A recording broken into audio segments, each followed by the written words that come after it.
प्राचीन काल में एक गरीब पुजारी हुआ करता था। उस पुजारी की मृत्यु के बाद उसकी विधवा पत्नी अपने भरण पोषण के लिए पुत्र को साथ लेकर भीख मांगती हुई शाम तक घर वापस आती थी।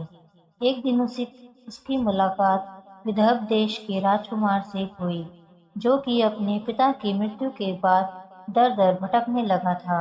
उसकी यह हालत पुजारी की पत्नी से देखी नहीं गई।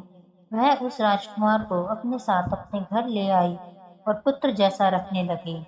एक दिन पुजारी की पत्नी अपने साथ दोनों पुत्रों को शांडिल्य ऋषि के आश्रम ले गई। वहां उसने ऋषि से शिव जी के प्रदोष व्रत की कथा एवं विधि सुनी तथा घर जाकर अब वह भी प्रदोष व्रत करने लगी थी। एक बार दोनों बालक वन में घूम रहे थे। उसमें से पुजारी का बेटा तो घर लौट गया, परंतु राजकुमार उसी वन में ही रह गया। उस राजकुमार ने गंधर्व कन्याओं को क्रीड़ा करते हुए देखा तो उनसे बात करने लगा।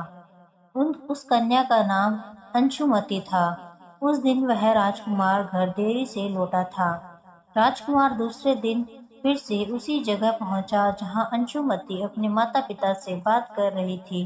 तभी अंशुमति के माता पिता ने उस राजकुमार को पहचान लिया तथा उससे कहा कि आप तो विदर्भ नगर के राजकुमार हो, आपका नाम तो धर्मगुप्त है।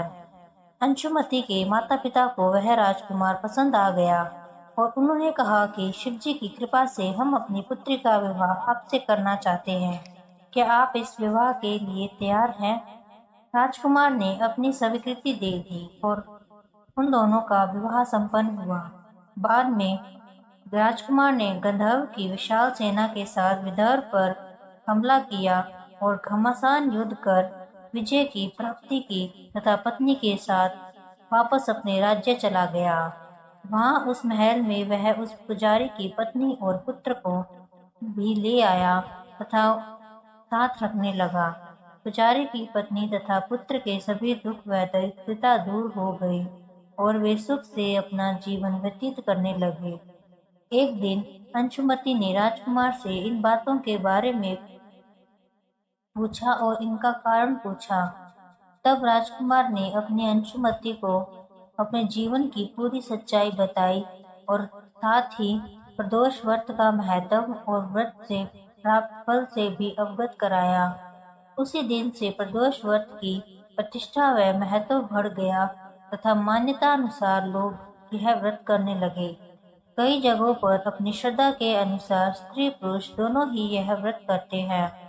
इस व्रत को करने से मनुष्य के सभी कष्ट और पाप नष्ट हो जाते हैं एवं मनुष्य को अभीष्ट की प्राप्ति होती है। हर हर महादेव।